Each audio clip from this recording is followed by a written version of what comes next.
Hello दोस्तों, स्वागत है आप सभी का एजुकेशन कैट 6 में। और आप अगर चैनल पे नए हैं तो प्लीज़ चैनल को सब्सक्राइब कीजिए, और अगर पुराने हैं नोटिफिकेशन नहीं जा रहा आप लोगों तक तो एक बार चैनल को अनसब्सक्राइब करके सब्सक्राइब कर लीजिएगा, ताकि हर वीडियो का नोटिफिकेशन आप तक पहुंच सके सबसे पहले।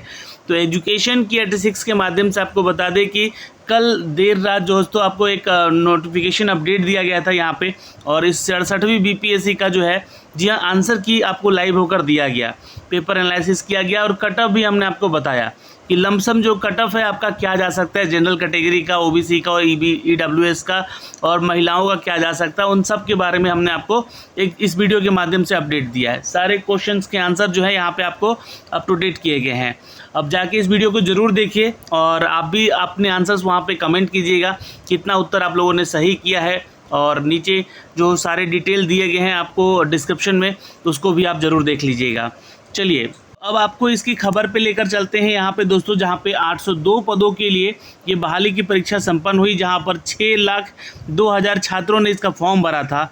और आपको बता दें कि 3.5 लाख छात्र पीटी में शामिल हुए हैं, यानी कि जस्ट 50%, अगर कह लें तो 50% से थोड़ा ज़्यादा हो जाता है, लेकिन 50% से एबव लोगों ने यहाँ पे सिर्फ इसका एग्ज़ाम दिया है। अब रिज़ल्ट की बारी है, तो रिज़ल्ट के लिए देखिए टेंटेटिव आपका जो डेट है वो दे दिया गया है एग्ज़ाम कैलेंडर के रूप में। आप बीपीएससी के ऑफिशियल वेबसाइट पे जाएंगे तो वहाँ पे आपको बताया गया है कि 15 नवंबर तक जो है आपका जो कैलेंडर जारी किया गया है उसमें बताया गया 15 नवंबर तक बीपीएससी पीटी का रिज़ल्ट दिया जा सकता है 67वीं का।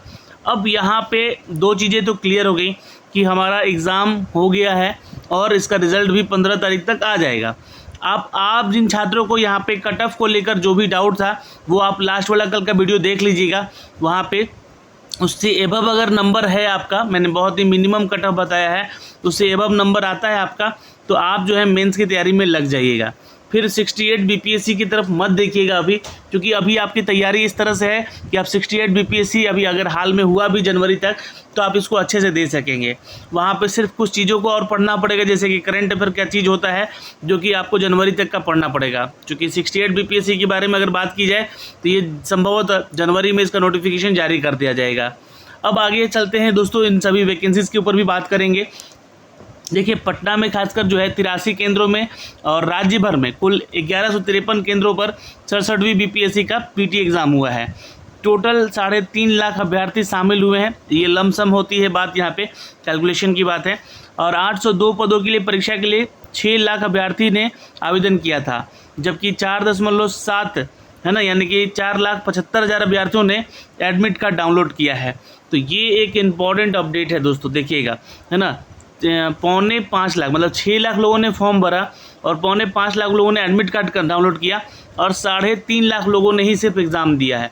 अब मैं आपको एक चीज़ और क्लियर कर दूं कि इन 3.5 लाख में से 1 लाख ही ऐसे अभ्यर्थी होंगे, जी हाँ ये लगभग 1 लाख ही ऐसे अभ्यर्थी होंगे जो कि इस कंपटीशन को फाइट करेंगे। बाकी 2 लाख ऐसे अभ्यर्थी होते हैं जो तो या तो पहली बार रीचेक करने के लिए फॉर्म भरते हैं, 2 वैसे अभ्यर्थी होते हैं जो कि बस फॉर्म भर दिया, एग्ज़ाम नहीं देने गए हैं, मतलब देने भी गए हैं तो बस घूमने के पर्पज़ से गए हैं, ठीक है। वैसे अभ्यर्थी हैं 2 लाख लोगों में जिनकी तैयारी अच्छी नहीं थी, वैसे अभ्यर्थी हैं जो कि यहाँ पे एग्ज़ाम देने के मोड से गए ही नहीं थे, सिंपल सी बात है। तो 1 लाख लोगों में आपका कंपटीशन है। इसी को सिनारियो को देखते हुए यहाँ पे जो पेपर था आपका उसको एनालिसिस किया गया है, और जो उसका एनालिसिस करके लास्ट में मैंने कट ऑफ वीडियो भी आपको अपडेट किया है कि कट ऑफ क्या जा सकता है, वहाँ पे उसको देखिएगा। और आपको देखिए 15 नवंबर तक जो है इसका रिज़ल्ट भी दे दिया जाएगा, जबकि मुख्य परीक्षा इसके दिसंबर के अंत में ले ली जाएगी। तो मेंस की तैयारी करने के लिए आपके पास समय बहुत कम है। अगर आपका 67 बीपीएससी बहुत अच्छा गया है, यानी कि आपका स्कोर आ रहा है यहाँ पे पीटी को लेकर, तो आप मेंस की तैयारी में अभी से भिड़ जाइए, क्योंकि दिसंबर के अंत तक यानी कि जनवरी की फर्स्ट वीक तक भी अगर एग्ज़ाम होता है, 2 महीना आपके पास कंप्लीट समय है, नवंबर और दिसंबर पूरा। तो आप इसकी तैयारी में लग जाइए, जितना हो सकता है ऐसे राइटिंग वगैरह करना शुरू कर दीजिए। हो सकता है कोचिंग अगर ज्वाइन करना पड़े आपको तो जाके पटना या दिल्ली में कोचिंग भी कर लीजिएगा, ताकि आगे के रास्ते आपके क्लियर हो सके, है ना। और ये ऐसा ही नहीं कि आपकी तैयारी बेकार जाएगी। जिन छात्रों को मेंस की तैयारी करनी है वो छात्र लग के तैयारी कर ले, चूँकि यहाँ पर 68 बीपीएससी का भी वैकेंसी आ रहा है, और इसको लेकर भी आप मेंस जो है अब देखेंगे कि मार्च या अप्रैल में इसका मेंस ले लिया जाएगा। और 69th का भी यहाँ पे कल जो कि अतुल प्रसाद जी ने अपडेट कर दिया है कि 69th का भी बीपीएससी जो है वो मई तक आपको नोटिफिकेशन आ जाएगा, क्योंकि इनको सेशन सुधारना है यहाँ पे। तो यहाँ पे आपको बता देना चाहते हैं दोस्तों कि प्रारंभिक परीक्षा में पद से 12 गुना अधिक अभ्यर्थियों को, यानी कि लगभग 9,500 अभ्यर्थियों को चयनित किए जाएंगे। आयोग के अध्यक्ष अतुल प्रसाद का कहना है और सचिव अमरेंद्र कुमार ने बताया कि सभी परीक्षा केंद्र पर जैमर लगाए गए थे। 11 बजे तक परीक्षा की एंट्री नहीं दी गई। जी हाँ, 11 बजे के बाद वाले छात्रों को 11:30 बजे के बीच प्रश्न पत्र केंद्रों पर पहुँचाए गए। देखिए, कुछ ऐसे केंद्र भी यहाँ पे थे जहाँ पर आरोप लगा है कि वो पैसे लेकर जो है 11 बजे के बाद भी पुलिसकर्मी हैं वहाँ पे एंट्री करवाए हैं। और प्रश्न पत्र कक्ष में परीक्षार्थियों को लेकर यहाँ पे सामने खोले गए प्रश्न, और कुछ ऐसे केंद्र भी हैं जहाँ पे जो प्रश्न पत्र है आपके सामने बंद नहीं किया गया, जिसको लेकर सासाराम में हंगामा भी हुआ था एक कॉलेज में। तो ये सारी बातें हुई हैं, लेकिन 2-4 जगहों पे ही देखा गया है ये जो भी इररिस्पॉन्सिबल चीज़ें हैं वो 2-4 सेंटर्स पे देखा गया है, बट इसको नज़रअंदाज भी नहीं कर सकते हैं। उसकी जांच को संज्ञान में लेना चाहिए यहाँ पे बीपीएससी अध्यक्ष को भी।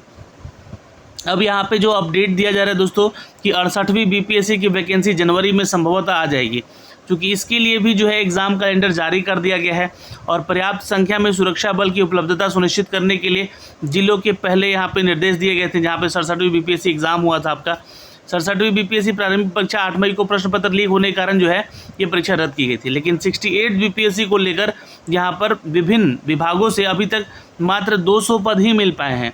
और अभी जो अतुल प्रसाद जी का कहना है यहाँ पर कि 200 से भी ये संख्या बढ़ेगी, क्योंकि अभी हमारे पास जो है पूरा कंप्लीट 1 महीना समय है नवंबर का, है ना, और इसको हम लोग जो है दिसंबर लास्ट तक जारी करेंगे। संभवतः जो इसका दिसंबर के लास्ट तक नोटिफिकेशन आएगा, तो 1 से 1.5 महीना है जो कि आपको नोटिफिकेशन आ सकता है। यहाँ पे और भी विभागों से चर्चा हो रही है, और ये जो है जनवरी 2023 में 68वीं की वैकेंसी आएगी। तो फॉर्म तो पहले ही आ जाएगा ना, कि मतलब फॉर्म भरना है, तो कम से कम 1 से 1.5 महीना समय है आयोग के पास। जितने भी वैकेंसीज विभाग हैं अपने भेजेंगी यहाँ पे। और 69वीं बीपीएससी के बारे में भी इन्होंने कहा है कि ये जो है हम मई 2023 में इसका नोटिफिकेशन एनी हाउ जारी कर देंगे, क्योंकि जो हमारा सेशन है वो काफ़ी लेट हो चुका है 67 बीपीएससी को लेकर यहाँ पे, क्योंकि कोविड के दौरान भी इसका समय काफ़ी अंतराल बढ़ता चला गया और इस एग्ज़ाम को काफ़ी समय दे दिया गया है। तो 68 और 69 जो बीपीएससी आपके सामने है, जो भी छात्र को यहाँ पे लग रहा है कि उनका स्कोर अच्छा नहीं हो पाया है या एग्ज़ाम छूट गया हो या फिर एग्ज़ाम नहीं दे पाए हो, तो उनके लिए तैयारी करने का एक सुनहरा अवसर अभी भी 68 के ऊपर लग जाइए अभी से ही। और आप हमारे वाईटी एजुकेशन चैनल पे जुड़िए, जहाँ पे आपकी पीटी की तैयारी काफ़ी बेहतरीन ढंग से कराई जाएगी और टॉपिक वाइज चीज़ों को लेकर आएंगे हम लोग वहाँ पे। और रही बात आपके 69 बीपीएससी की, तो इस सब का नोट जो है 67, 68 का रखिए, जो कि आपके 69 में काम आएगा, जो कि अपडेट आपको किया जाएगा लगातार दोस्तों। फिलहाल आपको बता दें कि ये अपडेट है दोस्तों आज के दैनिक भास्कर से, जो कि हमें मिल पाई है। और बीपीएससी के लेकर यहाँ पे जो कट ऑफ की चर्चा की जा रही है, जो कि 67वीं एग्ज़ाम हुए हैं, इन कट ऑफ में सामान्य श्रेणी का बताया जा रहा है कि 103 से 106 तक रहने की संभावना है। लेकिन हमने जो आपको ये कल वीडियो बना के बताया है, यहाँ इस वीडियो को जाके देखिएगा, जहाँ पे एनालिसिस किया गया है आपके इस एग्ज़ाम को लेकर, सारे क्वेश्चन के आंसर्स यहाँ पे बताए गए हैं। और इस जो एनालिसिस वीडियो के आधार पे हमने जो आपको कट ऑफ दिया है ना, उस कट ऑफ के आधार पे अगर हम चेक करें तो जनरल कैटेगरी का जो है जो अप्रॉक्स कट ऑफ है 105 से 110 के बीच में ही रखना है, ठीक है। तो यहाँ पे 106 रखा गया है, ये बहुत अच्छी बात है, लेकिन 110 का टारगेट अगर आपके पास है, मतलब कि क्वेश्चन एक्यूरेसी में आपके 110 सही है, तो आप मेंस की तैयारी में लग जाइएगा। यहाँ पे मैंने बाकी कैटेगरी के भी यहाँ पे अपडेट दिए हुए हैं, जैसे बिहार लोक सेवा आयोग का जो है ये एग्ज़ाम जो है जो 20 से 25 परीक्षार्थी हैं, ऐसे भी हैं जो कि कुछ सेंटर पे जो बाद में गए हैं वो खेल बिगाड़ सकते हैं। जैसे कि यहाँ पे कहा गया है कि 20 से 25 अभ्यर्थी 11 बजे के बाद कॉलेज में प्रवेश करने से प्रशासन ने उनको रोका, उसको लेकर परीक्षार्थियों ने हंगामा किया। परीक्षा के सामान्य अध्ययन से कुल 150 प्रश्न पूछे गए थे, जिसमें गलत उत्तर देने पर अंक काटे जाने के प्रावधान नहीं है। तो ये जो निगेटिव मार्किंग नहीं है, यहाँ पे स्कोर को और बढ़ाता है। और जो आरोप लग रहा है कि ऐसे अभ्यर्थियों को घुसाया गया है, ये भी कुछ खेल बिगाड़ सकते हैं आपके कट ऑफ को लेकर, क्योंकि हो सकता है कि उनका हाईएस्ट कट ऑफ जाए। और ये 20-25 हर एक सेंटर को देखा जाता है, करीब 2 से 4 ऐसे सेंटर्स जहाँ पे ऐसी गड़बड़ी हुई है। तो ये सारी चीज़ें हैं दोस्तों, मैं आपको बता देना चाहता हूँ पहले ही। और यहाँ पे जो आपका कट ऑफ है ये कुछ इस तरह का दिया गया है कि 103 से 106 जनरल कैटेगरी में, और ओबीसी में 101 से 103 तक जा सकता है, अनुसूचित जाति में 93 से 95 तक जा सकता है, अनुसूचित जनजाति में यहाँ पर आपको 95 से 98 जा सकता है, महिला कैटेगरी में 95 से 98, और ईडब्ल्यूएस कैटेगरी में 100 से लेकर 102 तक जाने का समाधान यहाँ पे संभावना जो है हो सकता है। अब जो यहाँ पे प्रश्न पत्र आपसे पूछे गए थे ये 150 प्रश्नों के अंक थे यहाँ पे, है ना, जिनमें कि निगेटिव मार्किंग नहीं था। और सबसे इम्पोर्टेंट यहाँ पे हिस्ट्री को लेकर देखा गया कि 34 से 35 प्रश्न पूछे गए थे एग्ज़ाम में, है ना, 35 प्रश्न। और भूगोल से देखा गया, ज्योग्राफी से तो लगभग 17 से 18 प्रश्न ऐसे देखे गए थे जो कि छात्रों ने अटैम्प्ट किया है इसको, और काफ़ी आसान प्रश्न इस बार ज्योग्राफी से पूछा गया है। हिस्ट्री से भी प्रश्न आसान पूछे गए हैं। लेकिन थोड़ा सा अगर देखा जाए दोस्तों पॉलिटी को, तो यहाँ पे पॉलिटी का जो सेक्शन है यहाँ पे कठिन किया गया है। 14 ही प्रश्न पूछे गए हैं, लेकिन थोड़ा सा उलझाने वाले प्रश्न थे यहाँ पे। साथ ही साथ इकोनॉमी की बात कर ले दोस्तों यहाँ पे, तो करीब करीब यहाँ पे इकोनॉमी की बात करें तो करीब करीब यहाँ पे ऐसे 8 प्रश्न या 10 प्रश्न देखने को मिले हैं जो कि कठिन प्रश्न थे यहाँ पे, जो कि यहाँ पे आप लोगों को थोड़ा सा पेपर को मॉडरेट करता है। इसके अलावा विविध वाले क्वेश्चन भी देखने को मिले हैं, ऐसे 7 क्वेश्चन जो कि विविध से मिले हैं, यानी कि थोड़ा सा क्वेश्चन बड़ा है और लेंदी है, पढ़ने में समय ज़्यादा लग रहा था। और गणित के भी 10 प्रश्न ऐसे थे जो कि आपको थोड़ा उलझाने वाले थे। यहाँ पे कैलकुलेटिव नहीं थे, लेकिन ध्यान रखिएगा थोड़ा सा यहाँ पे फार्मूला बेस्ड क्वेश्चन थे ये, तो जिनको फार्मूला याद है वो तो अच्छा खासा बनाए होंगे, जो कि आप इस पेपर को जो है थोड़ा सा मॉडरेट करता है। यहाँ पे आपको बता दें दोस्तों कि इन सभी प्रश्नों की बात करें तो सबसे इम्पोर्टेंट रहा यहाँ पे करंट अफेयर का सेक्शन, जो कि करंट अफेयर से करीब 30 प्रश्न पूछे गए थे, है ना। अब इस 30 से 40 प्रश्न लगभग कहिए, है ना, चूँकि बिहार स्पेशल भी था यहाँ पे, तो 40 प्रश्न पूछे गए हैं, है ना। 40 प्रश्न में आपको करंट अफेयर बहुत ही आसान, और मैंने आपको कहा भी था कि ये जो है 2021-22 को इस बार पढ़िए, चूँकि इस बार जो है 2021-22 के क्वेश्चन ज़्यादा देखने को आपको मिलेंगे। और वही हुआ यहाँ पे 2022 से लगभग सारे प्रश्न थे यहाँ पे, जो कि आपका स्कोर काफ़ी अच्छा भी बढ़ा सकता है। तो इसलिए पेपर को हम लोग यहाँ पे इजी टू मॉडरेट रखेंगे, ज़्यादा कठिन नहीं है प्रश्न यहाँ पे पत्र आपका। और इस प्रतियोगिता में आप लोग जो है अगर 110 के आसपास हैं स्कोर किए हुए हैं तो आप जो है अपने परीक्षा की तैयारी मेंस में लग जाइएगा, और 68 की भी तैयारी में लगे रहिएगा। तो अभी के लिए इस वीडियो में इतना ही दोस्तों, तब तक के लिए बाय बाय, टेक केयर, ध्यान रखिएगा अपना और अपने परिवार का। और ये वीडियो जाके ज़रूर देख लीजिएगा जहाँ पे वीडियो के प्रश्न के आंसर्स की दिए गए हैं आपको। जय हिंद।